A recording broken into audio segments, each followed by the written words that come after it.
वरुण, स्मिता और खुशी नाम जाने पहचाने हैं ना, या आपके लिए कुछ अनजान है?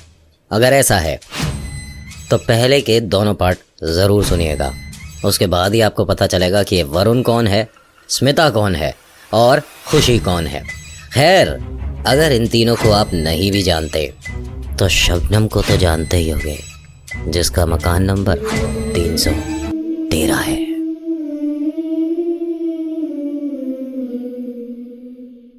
जिस तरह इंसान है, भगवान है, धूप है, छांव है, ऐसे में आप तीसरी शक्ति को नजरअंदाज नहीं कर सकते।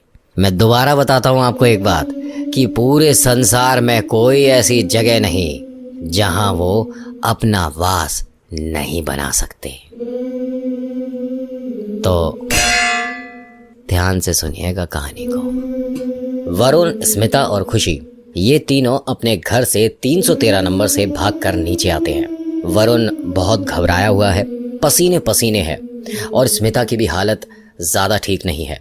और खुशी तो आप जानते ही हैं, बच्ची के हाथों पे खरोंचे हैं, काफ़ी समय से उसका खाना कोई और खा रहा था। और वो जो भी है तीसरी शक्ति, वो अपने मन से जो चाहे खुशी को खिला रहे थे। कहा जाता है तीसरी शक्ति को सफ़ेद चीज़, दूध, मीठा ये सब पसंद है।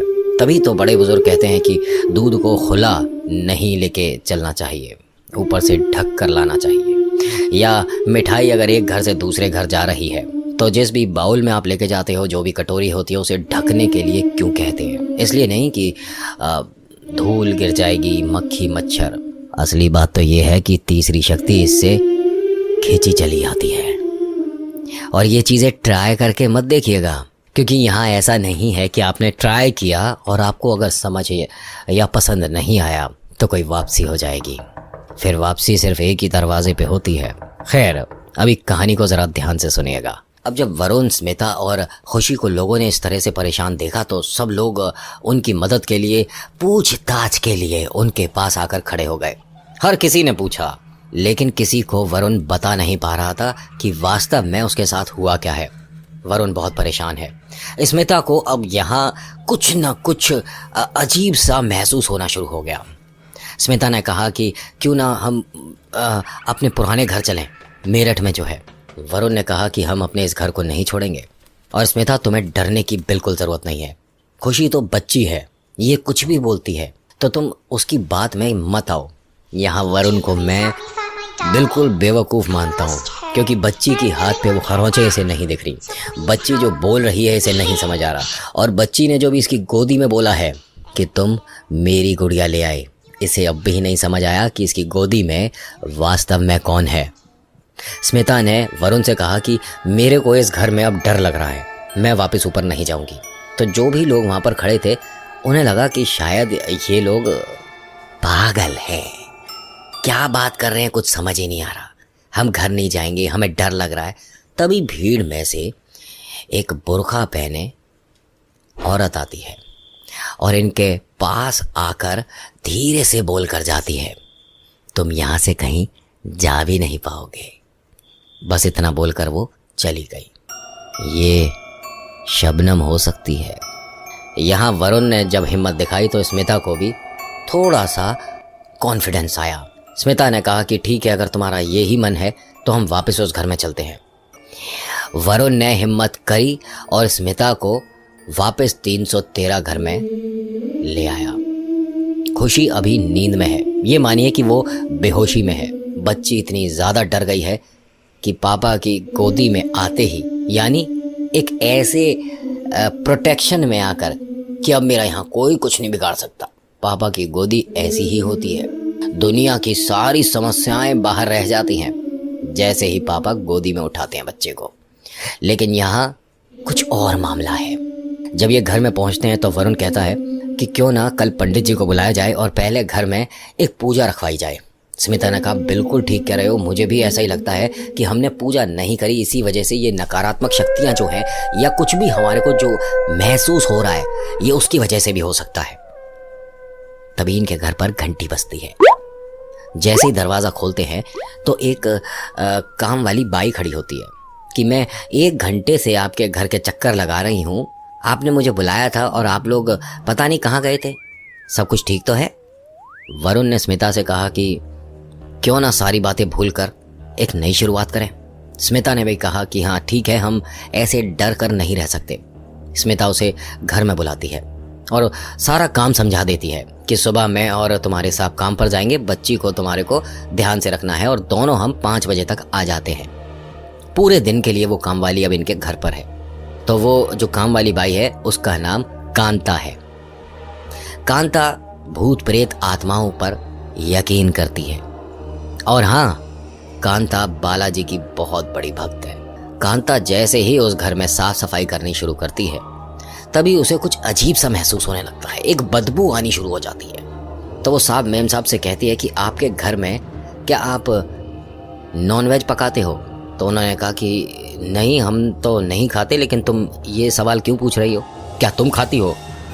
तो उसने कहा कि नहीं, बिल्कुल नहीं खाती, लेकिन आपके घर में कहीं मांस सड़ने की बदबू आ रही है, या ये कहूँ कि किसी ने खाकर छोड़ दिया है, उस तरह की अजीब सी बदबू है ये। क्योंकि मैं जिस कॉलोनी में रहती हूँ वहाँ बहुत लोग खाते हैं, तो मैं इसकी गंध पहचानती हूँ। उन्होंने कहा कि हमारे घर में कोई मांस नहीं खाता, तुम समझती क्यों नहीं हो? फिर उसने कहा कि लेकिन आपके घर में गंध तो आ रही है। अब स्मिता और वरुण दोनों उसके साथ, कांता के साथ घर में इधर उधर ढूंढने लग जाते हैं। तभी कांता उस बदबू की तरफ जाने लगती है। तो वरुण कहता है कि उधर कहाँ जा रही हो, मेरी बच्ची उस कमरे में सो रही है। तो उसने कहा कोई बात नहीं, बिटिया से भी मैं मुलाकात कर लूँगी, एक बार बिटिया को भी देख लूँगी। जैसे ही दरवाज़ा खोल के देखते हैं तो बिटिया पलंग पर नहीं होती। अब वरुण और स्मिता दोनों कमरे में आते हैं और खुशी को आवाज़ देते हैं कि बेटा कहाँ हो? अब छोटा बच्चा है, कभी कभी खेल में पलंग के नीचे भी छुप जाता है। तो पापा ने ये सोचा कि खुशी पलंग के नीचे छुपी है। जब वरुण झांक कर देखता है तो खुशी के छोटे छोटे हाथ दिखते हैं। वरुण हंस के कहता है कि बेटा बाहर आ जा, वरना पापा पकड़ के बाहर खींचेंगे। उसने कोई जवाब नहीं दिया। फिर मम्मी ने झांक कर देखा, बेड के नीचे अंधेरा था तो अच्छे से दिख नहीं रहा था। मम्मी ने जब झांका तो उसके छोटे छोटे हाथ दिख रहे थे खुशी के, जैसे पापा को दिख रहे थे। फिर स्मिता हंस के कहती है, अब तुम्हारा ये छुपना छुपाना हो गया हो तो बिटिया बाहर आ जाओ, कहाँ अंदर तुम अंधेरे में, ये खेलने का वक्त नहीं है, बाहर आओ। अब यहाँ स्मिता और वरुण दोनों खुशी से रिक्वेस्ट कर रहे थे कि बिटिया पलंग के बाहर आ जाओ, ऐसे नीचे नहीं छुपते, बाहर आ जाओ। तभी जो कांता है इनकी काम वाली, खुशी के कमरे का जो वॉशरूम है, जो टॉयलेट है, उसका दरवाज़ा खोलती है तो देखती है कि वहाँ कोई बच्चा बैठा कुछ खा रहा है। तो कांता कहती है वरुण और स्मिता से कि आपकी 2 बेटी हैं? उन्होंने कहा नहीं, हमारी एक ही बेटी है और वो यहाँ पलंग के नीचे छुपी हुई है। क्यों? तो उसने कहा अगर वो आपकी बेटी है तो बाथरूम में कौन है? अब यहाँ वरुण और स्मिता भागकर बाथरूम की तरफ आते हैं, देखते हैं कि वहाँ खुशी बैठी हुई है और वो मांस खा रही है। उसके हाथ पे तेजी से अपना हाथ मारता है वरुण, उसका हाथ झटकता है, उसका हाथ धोता है साबुन से, उसका मुंह पोंछता है तौलिए से और फिर कहता है कि बिटिया ये क्या खा रही थी तुम, और ये तुम्हें लाके कौन दिया? वरुण भूल गया है कि अभी वो खुशी से कहीं और बात कर रहा था। ये कौन है? अब यहाँ स्मिता भी खुशी को देखकर डर रही थी क्योंकि उसके पूरे मुंह पर खून लगा हुआ था। कांता ने कहा कि आपकी तबीयत तो ठीक है? आपने कहा कि आपकी एक ही बेटी है, तो आप पलंग के नीचे किससे बात कर रहे थे? वरुण और स्मिता की हिम्मत नहीं हुई अब पलंग के नीचे झांकने की, क्योंकि उनका जो बेड है वो ये लेके नहीं आए थे। ये यहाँ इस घर के साथ इन्हें मुफ्त मिल गया था। मुफ्त में मिली चीज़ें कभी कभी बहुत महंगी पड़ जाती हैं। अब यहाँ कांता ने उन दोनों से कहा कि तुम्हें घबराने की बिल्कुल ज़रूरत नहीं है, बालाजी हमारी रक्षा करेंगे। आप दोनों दूसरे कमरे में जाओ, मैं देखती हूँ कि इस बेड के नीचे आखिर ऐसा है क्या जिसे देखकर आप लोग इतना डर गए। कांता ने देखा, उसे कुछ नहीं दिखा।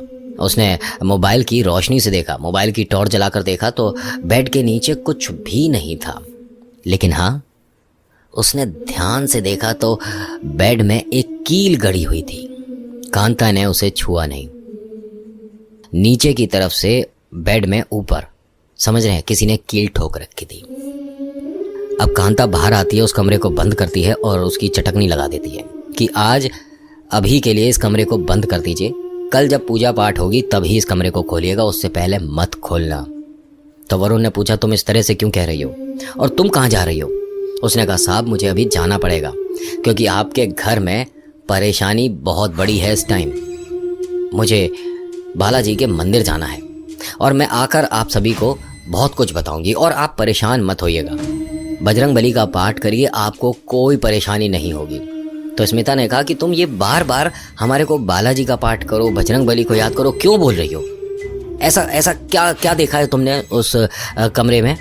तो उसने कहा कि मैंने तो खैर कुछ नहीं देखा, जो आपने देखा है उसे मत भूलो। मैं बार बार आपको चेतावनी दे रही हूँ कि इस कमरे को मत खोलना, कुछ भी हो जाए। और मेरी मानो तो ये घर ही छोड़ दो अभी, जब पूजा पाठ हो जाए तब आना इस घर में। आप लोग ज़्यादा पढ़े लिखे हो, इसीलिए आप पूजा पाठ को कुछ समझते नहीं हो, लेकिन अभी मैं आपको आखिरी दफ़े ये बोल के जा रही हूँ कि इस कमरे की चटकनी, ये जो कुंडी में लगा के जा रही हूँ, इसे मत खोलिएगा। वरुण ने उसके सामने ही उस दरवाजे को खोल दिया और कहा कि तुम क्या सोचती हो, तुम्हारे इस डराने से, बेवकूफ़ी से हम डर जाएंगे? लो मैंने खोल दिया, अब बताओ क्या होगा? कांता ने कहा कि ऐसी स्थिति में मैं बस प्रार्थना करूंगी कि सब कुछ ठीक हो, लेकिन हाँ ये वादा करती हूँ कि कल मैं वापस आऊंगी ज़रूर। आप लोगों की रक्षा बालाजी करें। और वो चली गई। वरुण ने कहा कि ये सिर्फ और सिर्फ इन लोगों का दिखावा है, ड्रामा है, बेवकूफ़ी है। इन्हें ये नहीं पता कि आज के ज़माने में ये सब कुछ नहीं होता। साइंस ने कितनी तरक्की कर ली है और ये आज भी पता नहीं क्या सोचते हैं। तभी खुशी ने किसी और आवाज़ में कहा, साइंस ने तरक्की तो कर ली है, लेकिन ये यहाँ पर हमारे पास, हमारे इस घर में साइंस फेल हो जाती है। और वो अजीब से बोलकर हंसने लग गई।